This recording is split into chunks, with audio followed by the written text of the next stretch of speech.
윤석열 대통령의 탄핵 심판 3차 변론 기일이 마무리됐습니다. 오늘 변론에 직접 출석한 윤 대통령은 최상목 부총리에게 쪽지를 준 사실이 없고 국회에서 의원들을 끌어내라고 지시한 적도 없다고 강조했습니다.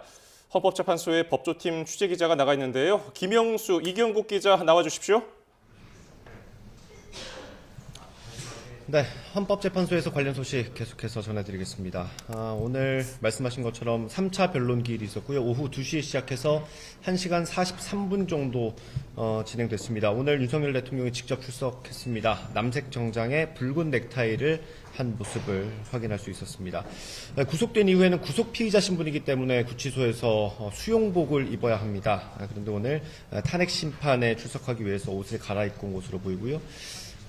변론이 모두 마무리돼서 오늘 변론이 마무리돼서 4시 40분쯤 서울구치소로 출발했습니다. 아직까지 구치소에 도착했다는 소식은 들어오지 않은 상황입니다.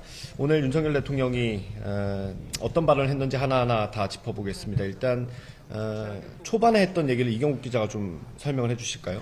네, 일단 윤 대통령 오늘 피청구인 측 가장 앞자리 대리인인 변호사 옆자리에 착석을 했습니다.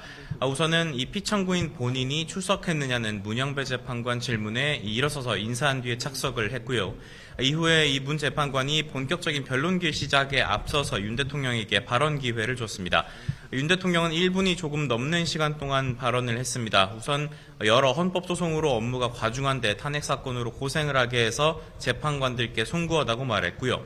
이어서 자신은 지금까지 공직 생활을 하면서 자유민주주의 신념을 확고하게 가져온 사람이라고 말을 했습니다.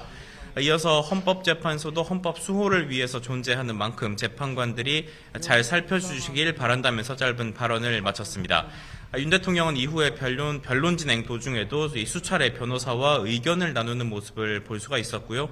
또 여러 발언을 직접 하기도 했습니다. 예, 이 변론 중간중간에 윤석열 대통령의 얘기를 직접 들어볼 수 있었는데요. 그 중에 하나가 최상목 당시 경제부총리가 윤석열 대통령 측으로부터 받았다고 했던 쪽지 관련 내용입니다. 이 쪽지 같은 경우는 검찰 수사 결과 비상입법기구 관련 예산을 편성하고 국회 관련 보조금과 지원금을 차단하라는 내용이 담겨 있었던 걸로 드러났습니다. 이게 국회를 무력화하려고 했다는 근거가 될 수 있어서 이 내란 혐의의 중요한 증거 가운데 하나였습니다. 재판부가 이 사실에 대해서 물었습니다. 이 쪽지를 윤석열 대통령이 준 적이 있느냐고 물었는데 윤 대통령은 준 적이 없다면서 계엄 해제 후에 언론에 이런 메모가 나와서 봤다고 말했습니다. 이걸 또 만들 수 있는 사람은 국방장관뿐인데 구속된 상태라서 구체적으로 확인하지 못했다고 설명하기도 했습니다. 앞서 구속영장 실질 심사 때도 이 질문이 있었습니다. 그때도 윤석열 대통령은 가물가물하다 이렇게 말하기도 했습니다. 이 계엄 이후 상황에 대해서 윤석열 대통령이 국회 상황에 대해서도 또 설명하지 않았습니까? 네, 우선 오늘 계엄 당시 국회 상황이 담긴 CCTV 영상들에 대한 증거 조사가 진행이 됐습니다. 윤 대통령이 이 영상을 보고 직접 설명을 하기도 했는데요. 일단 군인들이 더 진입할 수 있었는데도 스스로 나왔다라고 설명을 했습니다. 이어서 군을 투입해서 계엄 해제 요구한 의결을 저지했다고 하면 이 계엄이 쭉 가는 거냐고 되물으면서 본인은 그렇게 생각하지 않는다고도 말을 했습니다. 그 이유도 설명을 했는데 국회나 언론이 대통령보다 훨씬 강한 권력을 가지고 있다는 취지로 언급을 하기도 했습니다.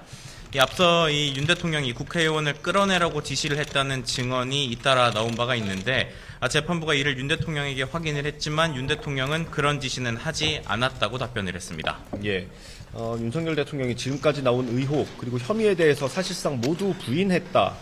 전면 부인했다라고 볼 수도 있을 것 같습니다. 최상목 당시 경제부총리에게 줬다고 알려진 그 쪽지는 자신이 쓴 게 아니라고 했고 또 국회에 들어갔던 군 병력들에 대해서 국회에 진입해서 국회의원들을 끌어내라는 지시를 하지도 않았다고 했고요. 자신의 어떤 권한이 언론이나 국회보다 강하지 않다라는 취지로 말하기도 했습니다. 오늘 나왔던 얘기 중에 이제 국회 측도 그렇고 대통령 측도 그렇고 좀 강하게 주장했던 부분이 부정선거 부분이잖아요. 그 부분은 네, 어떤 말이 있었습니까? 사실상 오늘 이 변론기일에서 강하게 공방이 오고 간 부분이라고 보면 될 것 같습니다. 일단 윤 대통령 측이 이 국정원이 발표한 이 선관위 투개표 시스템 보안 점검 결과 2023년 보안 점검 결과라고 제시를 했고요. 21대 총선 재검표 현장에서 촬영됐다는 이 투표용지 사진들을 제시하면서 진술을 했습니다. 이 정상적으로 기표한 뒤 접어서 넣었다고는 볼 수 없는 이 빳빳한 투표용지들 사진이었다라면서 부정선거 의혹을 거듭 주장을 했는데요. 국회는 이 같은 주장이 국민에게 해로운 영향을 끼칠 거다, 선거 공정성을 쓰레기통에 구겨넣는 행위라면서 강하게 반박을 했습니다. 이어서 대법원과 사법기관의 판단을 통해서 이 부정선거 의혹 모두 근거 없는 주장으로 판단됐다고도 강조를 했고요. 이어서 탄핵 심판의 쟁점이 아니다, 만에 하나 선거 부정이 있었다고 해도 이 탄핵 소추 사유를 정당화할 수는 없다고도 국회 측이 강조를 했습니다. 이어서 윤 대통령이 계엄이 실패한 뒤에 자신의 행위를 정당화하기 위해서 사유로 이 부정선거 의혹을 꺼내들었다고도 덧붙였습니다. 이어서 윤 대통령은 발언 기회를 얻어서 사실상 재반박에 나섰는데요. 계엄 선포 전 이미 선거 공정성에 대한 신뢰에 의문이 드는 지점들이 많이 있었다고 윤 대통령은 말했고요. 이어서 선거 전부가 부정이라서 믿을 수 없다는 게 아니라 선거관리위원회 시스템이 어떻게 가동되는지 확인하기 위한 취지였다고 윤 대통령은 주장하기도 했습니다. 네, 이제 탄핵 심판 3차 변론 기일입니다. 앞으로 가야 할 길이 먼데, 국회 측이 재판부에 요청한 게 있습니다. 윤 대통령이 여전히 현직 대통령이라서 증인신문을 하게 될 때 증인과 대통령이 대면하지 못하도록 가림막을 설치해달라고 했습니다. 그 이유를 증인들이 대면하고 있는 상황에서는 사실대로 진술하기 어려울 수 있다 라는 우려를 들었습니다. 윤 대통령이 이에 대해서도 직접 반박을 했습니다. 자신은 직무 정지된 상태라서 영향력을 행사할 수 없다, 이렇게 반박을 했고요. 또 이 사건의 내용을 가장 잘 아는 사람은 바로 자신이라고 강조하기도 했습니다. 그러니까 자신이 이 탄핵 심판에 적극적으로 임하겠다는 생각을 다시 한번 밝힌 것으로 볼 수 있고요. 오늘 여러 증인들이 또 채택이 되지 않았습니까? 이경국 기자가 정리 한번 해주시죠. 네, 이후 변론기일에서 신문할 증인들이 채택이 됐습니다. 일자별로 좀 설명을 드려보겠습니다. 우선 다음 달 4일, 2월 4일에는 홍장원 전 국정원 1차장과 이진우 수방사령관, 여인영 방첩사령관에 대한 증인신문이 진행이 될 예정입니다. 그리고 2월 6일에는 곽종근 특수전 사령관과 박춘섭 대통령실 경제수석에 대한 증인신문, 그리고 김현태 707 특임단장에 대한 증인신문이 이루어질 것으로 보입니다. 그리고 이상민 전 행안부 장관 같은 경우에는 다음 달 11일 증인신문이 이루어지고요. 그리고 모레 진행될 4차 변론기일에서는 김용현 전 국방부 장관에 대한 증인신문도 진행이 됩니다. 오늘 주요하게 얘기가 나왔던 것이 포고령 1호 관련 내용도 있었습니다. 대통령 측의 답변이 있었는데요. 윤 대통령 측은 김용현 전 장관이 예전 군사정권 시절의 예문을 그대로 필사를 해서 작성한 것을 대통령이 몇 자 수정한 것이라고 설명을 했고요. 이어서 이 포고령과 관련해서 계엄 형식을 갖추기 위한 것이었지만 집행 의사가 없었다, 구체적인 집행 계획도 세우지 않았었다는 점을 거듭 강조를 했습니다.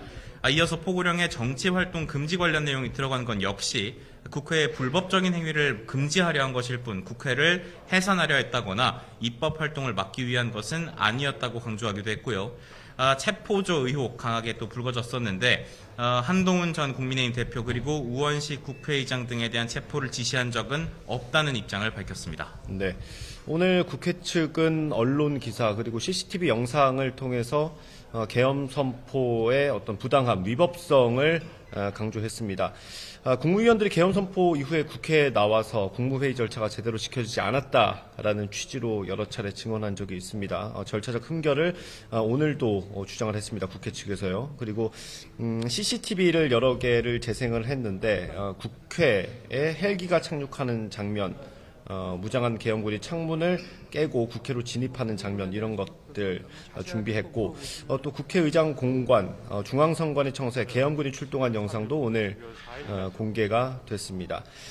또 계엄군이 선관위 직원 휴대전화를 압수하고 선관위 서버 사진을 찍는 모습까지 국회 측에서 준비해서 영상을 재생했습니다.